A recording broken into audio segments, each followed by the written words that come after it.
Hi and welcome back to Cheeky Crypto. My name is Nick and today guys we're going to be jumping down into the macro view for Bitcoin, taking a look at the on-chain data and taking a look at the charts for both the smart money concepts and Elliott wave theory side of things. Now as I get into this video, if you find it useful and informative, hit that like button. I really do appreciate that. If you happen to have stumbled upon the channel and you're not yet subscribed, why not go ahead and subscribe? You can always unsubscribe later. And if you haven't joined us in Discord, the link is in the description down below. It's a fantastic community talking crypto 24/7. It's completely free and I don't think you'll be disappointed by what you find down there. So why not go ahead and check it out? Let's jump right down into this one though, right? There's a lot of things to kind of discuss. And I think what we'll do is we'll start things off with the on-chain data. Just give everyone a brief update on the wallet counts, the inflows, the outflows, and all that kind of good stuff. So you're all well informed over the background of what is going on with BTC. So up top right hand corner here, we have 3.2643 million Bitcoin going onto exchanges and 3.2216 million coming off the exchanges. This basically shows us with 42,780 Bitcoin approximately going, or difference between what is going on and off. Positive on the exchanges. It basically means that more Bitcoin has gone to the exchanges and has come off since the 1st of January 2023. Okay, so we can see here on the line graph how this has been steadily increasing, has the occasional spike, pull back and then push up again. And we can also see on the 30-day averaged, which is a difference, 30-day average difference between the inflows and the outflows, essentially this difference number as a 30-day average number. And the reason that we do this one is basically allowing us to see a larger time frame and whether or not we have a big problem or a small problem in terms of more Bitcoin flowing to the exchanges than off and so forth. And for the most part, during March, you can see a lot of Bitcoin flowing to the exchanges as price was coming up, and Bitcoin then starts to slow down as price comes down, and you would expect because a lot of the selling pressure was from larger investors selling to retail investors on the way up, and retail is still in denial at the moment about what's going on. So eventually we'll see that change. So for now, it is what it is. Let's go over to the inflow line graph, and we can see here obviously the 3.2643 million going on and 3.2216 million coming off, and you can see it every single day and the variation. For the most part, it looks very well balanced. It's at about 42,000 Bitcoin, right? So it's not a huge amount over an entire year. But it is obviously slightly more bearish than bullish because more Bitcoin, more supply of Bitcoin is being made available to be sold.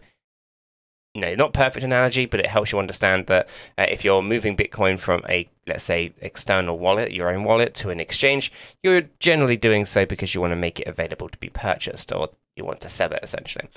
So when we take a look at this, we can see it's well balanced, but it is still slightly more bearish as more Bitcoin is being made available to be sold. Now, essentially, we say this all the time. There's many different ways of looking at a crypto market or looking at markets in general.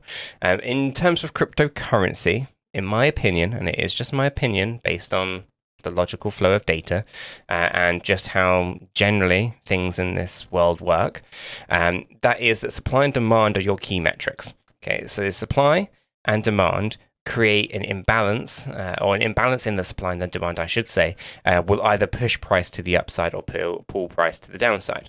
And this happens in no matter what kind of industry that you're in, whether you're in the automotive industry and you have a surplus of vehicles, or whether you've got petrol, diesel prices. The more supply of these things, the cheaper the price becomes. The squeeze on the supply, the more expensive things become. Just look at the diamond industry, for example. They control the supply of the diamonds coming into the market, and therefore you find that the price is high. Okay, if they flood the market with excess diamonds, the prices would go down. Okay, so supply and demand are very important metrics that you cannot ignore. And in terms of cryptocurrency, you have the supply, okay, the circulating supply of a cryptocurrency, in this case Bitcoin, and the demand for people wanting to buy Bitcoin, right? And now, or sell Bitcoin, right? So at the moment, we are seeing that the supply is reasonably high and the demand is reasonably low. Hence, there's 42,000 Bitcoin more on the exchanges than there was previously. It's not perfect because just because people are moving Bitcoin around doesn't mean that they're selling it. It just means that they're moving it. But it's a way of us kind of looking at the market and trying to draw conclusions from it. It's not perfect though, and we must know that. Moving over to what happened in 2019, because there's a lot of references of we've started a new bull run and we're mirroring the same kind of percentage gains and the same kind of way that the market was reacting in 2019. It's important that we also reflect on the data of 2019 at the same time. We can't just blindly look at a couple of candlesticks on a chart and think that we're doing exactly the same thing, but then we know that there are different variables at play. And when we take a look at the inflows and the outflows for the same time period of 2019, so the 1st of January 2019 through to the 23rd of April 2019, well, we can see that the inflows were 5.5034 million going onto the exchanges and 5.4844 million coming off the exchanges. Now, that basically means that we are 2 million Bitcoin, in fact, more than 2 million Bitcoin. More was going on and off the exchanges, being transacted, being moved about, being active in 2019 than what we had now. That's a 40% reduction. Okay, so yes, we've had the same percentage movements, but it's being driven from 40% less activity. Okay, less volume moving around. Okay, now we can look at that and we can understand that that's a pretty significant shift in how we might see a bullish market versus a bearish market. And I've spoken about this a fair amount of times now. One of the things, though, that I think is important that we do talk about is the very definition of a bullish or bearish market. And I think it's important that you probably Google that yourself if you haven't done so already. But essentially, in a nutshell, the bear market is defined when supply outpaces that of the demand. And a bullish market is when the demand outpaces that of the supply. So if we were to think of supply and demand metrics for 2023 here, well, we have a slightly more bearish situation. So a slightly more in a bearish market than a bullish market because there is more supply than there is demand. Okay, so it's important that we reflect on that. However, looking at inflows and outflows is not perfect because we can, of course, acknowledge that 2019 was the start of the bullish market and it had a very similar setup. It was slightly more bearish, as in there was more supply than there was volume or demand. Okay, so we know it's not perfect, but we are a 40% reduction, so we should take that into consideration whilst we dig down deeper into other data points. Moving over into wallet counts, what do we see? Well, we can see Bitcoin Dust, which is a wallet that has over 0.01 Bitcoin, still on the increase after a slight decrease, so it did come down. And it starts to move back up again. There are 11,786,000. Now, a little while ago, there were some influencers, I think on Twitter, saying that there was like an extra million Bitcoin wallets. And I just want to kind of reflect on the obvious, which is you can create a wallet, but if it's empty, it's no good to anybody. Okay. Now, over here, and by the way, guys, we see that and time again on new projects. They create wallets, they put a tiny amount in it, and then they stake it, and then they try to make their metrics look like there's a huge community staking, for example. We saw that back in 2022. And it happens, unfortunately, there's lots of bots that can create lots of wallets and stuff. So I don't dispute an extra 1 million wallets, but I will dispute the fact that it didn't have 0.01 Bitcoin or more in them. They could have had like a tiny amount or completely empty. And the reason for that is over here, we can see that in February, in fact, I can go all the way back here to January, there were 11,451,000 wallets, right? And then over here where we are right now, there's 11,786,000 wallets. So yes, these wallets have been on the increase, but it's not an extra million wallets that have over 0.01 Bitcoin. So if those wallets exist, they're lower in volume of Bitcoin than what is being depicted here. Just note that it's always important to do your own due diligence and just blindly follow. And I encourage people to also check my data if they want. I'm not going to tell you the data source because there are people who are just copying everything that we do.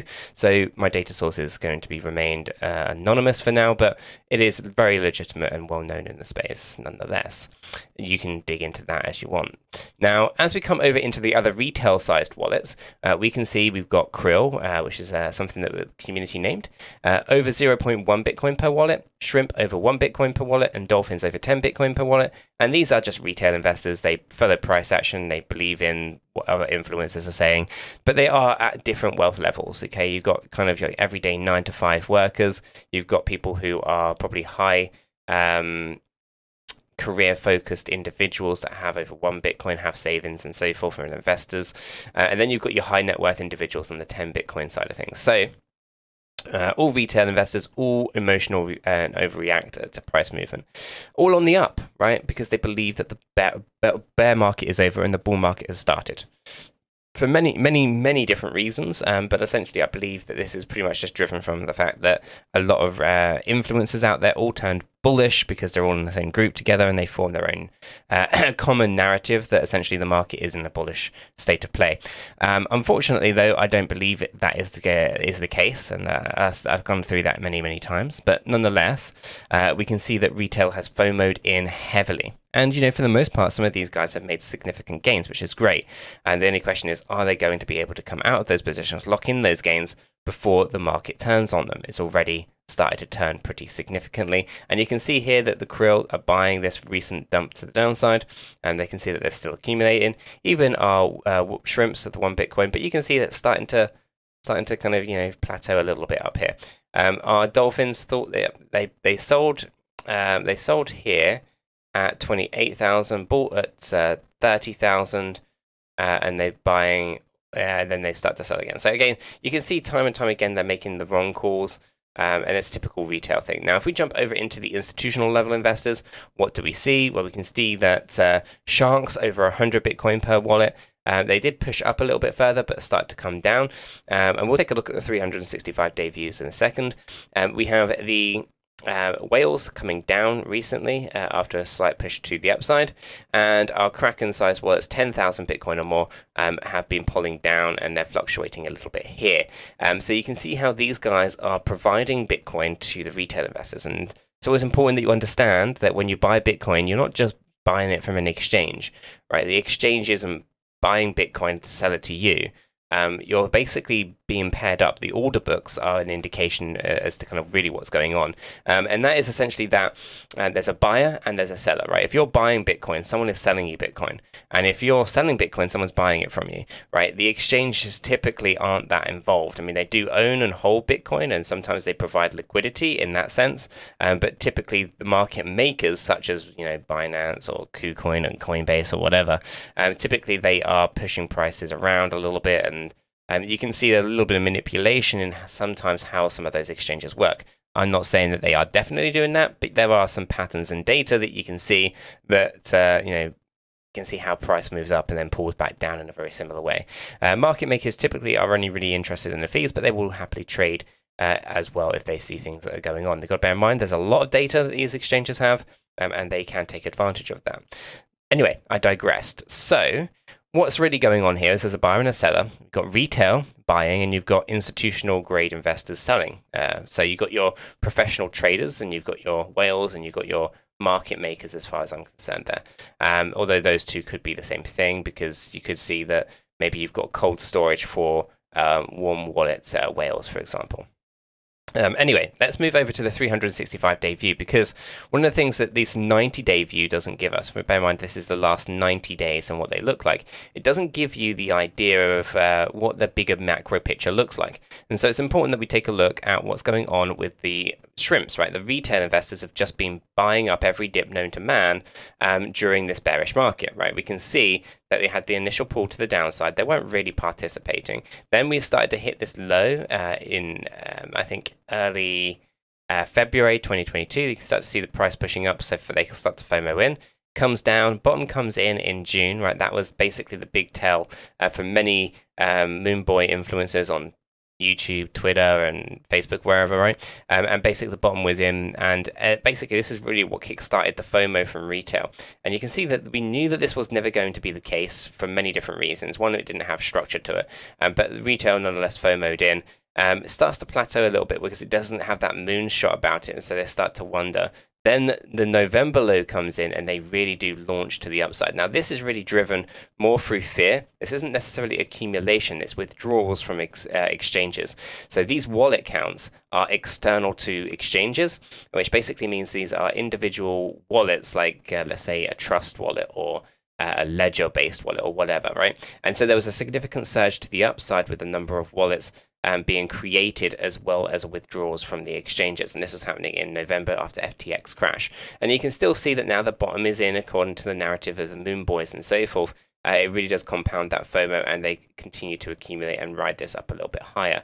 But this is retail. What's going on at the other layers is this, right? And we can see that liquidity is being provided to those retail investors. In order for those retail investors to be able to buy, someone has to be selling. And you can see this here on the 1,000 Bitcoin per wallet side of things. You can see that they've been just basically providing liquidity during this entire bear market. We can see how they sold at the June period, right? They sold those lows, so we can see that the price was pushing up, but ultimately it was never going to hold as a low when it isn't being backed by big money. So you can see big money coming out and selling to the retail investors as they FOMO'd in. You then start to see them still kind of pouring out as retail starts to FOMO in, and you can see them selling the November lows as well significantly. Okay, they're selling and providing the liquidity to all of this pump to the upside here, and you can still see them moving down. So it's important that when we decide to look at data, we don't just narrow our view to the last 90 days like this, but we actually expand our view and we take a look at what's been going on over a much bigger period. Because without doing that, you're potentially going to be jumping into something that you don't fully understand, or maybe you're only getting half the picture, a fraction of the picture. So here we get a very clear idea that liquidity is being provided to retail investors. I say, essentially, if you want to sell your Bitcoin and you want to get out of a position before any looming movement to the downside, what do you need? You need to create FOMO, and you need people to be able to buy your Bitcoin. So these whale investors have been doing an absolute blinder, as far as I am concerned, by basically selling their Bitcoin to retail investors who are FOMOing into the upside. But there are some good stories behind this. We saw some professional traders trade this like an absolute legend. Okay, we saw that the November lows came in, and these shark wallets with over 100 Bitcoin decided to accumulate massively. Okay, we can argue that these guys kind of manipulated the market and pushed that price to the upside, but they started to come out as price started to really push on up. So they saw something occurring, and then basically as soon as they hit 30k, things start to drop like an absolute lead balloon, okay, all the way back down to where they were pre-November. So it's important that we understand that, it's always great to see green in the market, but if it's not being driven from good intentions or have good structure and backed by people that are looking to increase the price of BTC, then I think we don't want to be kidding ourselves into thinking that something positive is actually going on here. And I'd say it's probably more to do with the fact that there are big players looking to get out of their positions and they needed liquidity to do so, and therefore price pushing to the upside was the obvious answer. Now, I know a lot of people will still be looking at that Kraken size wallet thinking, well, those have been on the up and they're 10,000 Bitcoin or more. Surely those are the whales, and those are the ones that we want to be paying attention to. And for the most part, you're right. They have been accumulating a lot of Bitcoin. You can see over a 365-day view. During this entire bear market, they have been accumulating fantastically. This is kind of what they did in 2018 as well. They did this. They accumulated during the bear market very, very well, right up until they wanted to bring in the bear market bottom, where they crashed the market by making so much more supply of Bitcoin available to be purchased. Not saying that they necessarily sold, because I see this as a transfer between the Kraken size wallet and the whale size wallet, because if we take a look at the whales in 2018, we can see that they start to really accumulate heavily during this flat period. This is where the retail investors are selling. You can see that right here. This retail black line comes down as the price action goes sideways. That is because during this sideways trade, the whales are buying Bitcoin from them. And then you can see this massive surge right here.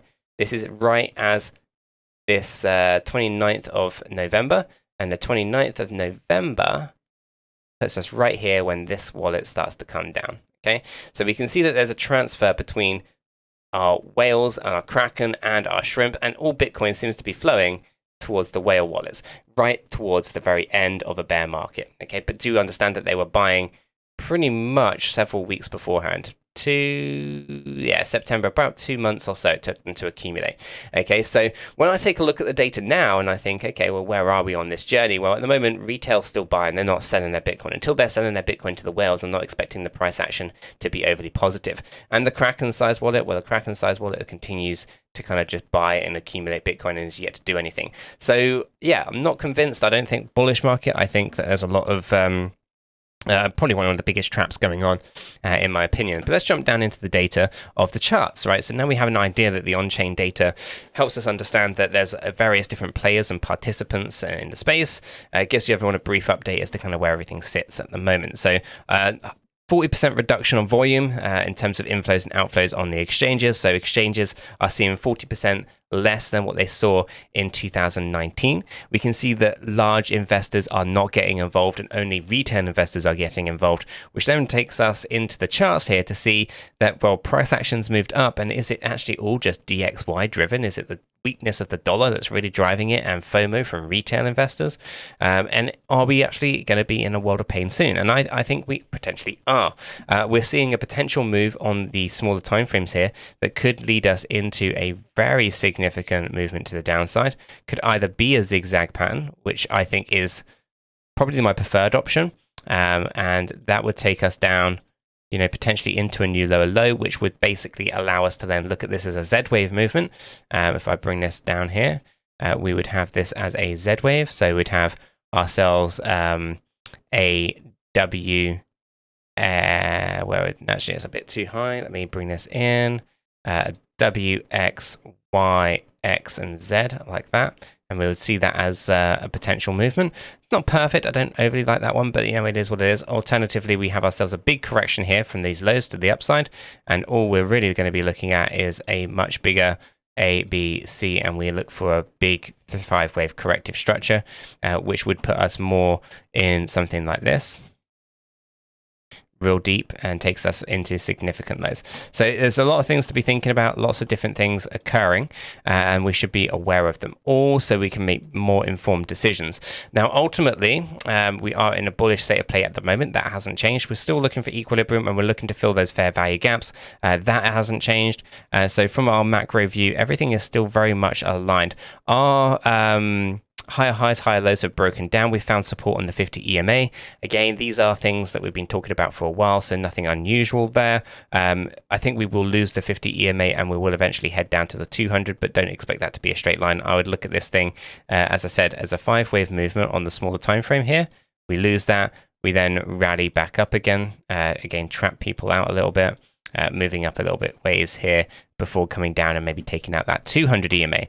But that is what it is. Ultimately, this is the range at the moment that's still in play, 11,692 to 18,468. You'll note that that doesn't necessarily mean a new lower low, but I suspect the fact that those whale wallets and those participants are not really involved at the moment, I would suspect potentially a new lower low, just to see those guys coming in. After all, those whales were selling down here in the November, at the November lows, they were selling. So if they were selling here, they're not going to be buying higher, in my opinion. I think they're waiting and wanting to drag the price of Bitcoin into those lows. But until then, they're grabbing all that liquidity. So yeah, it's going to be interesting to see how that one plays out. Ultimately, yeah, that's kind of where I have this one placed. I think there's movements to the downside to be had, some liquidity to be readjusted, and I do see fair value gaps and imbalances in those order books looking to get filled out as well. So I'm going to leave the video right there. If you did find it useful and informative, smash that like button. I do appreciate that. If you're new to the channel, then why not go ahead and subscribe, tap the bell, select all the notifications, and in doing so, you will be kept up to date with everything that we do here at Cheeky Crypto. If you haven't yet joined us in Discord, check it out, linked in the description below. It's a fantastic community talking crypto 24/7, and I don't think you'll be disappointed by what you find down there. Until the next one, though, guys, have a fantastic day. We are not financial advisors, and none of what we have communicated verbally or in writing here should be considered as financial advice. It is not. Do your own research before investing in any digital asset or affiliate offers, and understand that investing in any crypto is risky. If you do, you need to be prepared to lose your entire investment. This video is for information and entertainment purposes only. All our videos are strictly personal opinions. Please make sure you do your own research and never take our opinions for financial guidance. There are multiple strategies, and not all strategies fit all people. Our videos are not financial advice.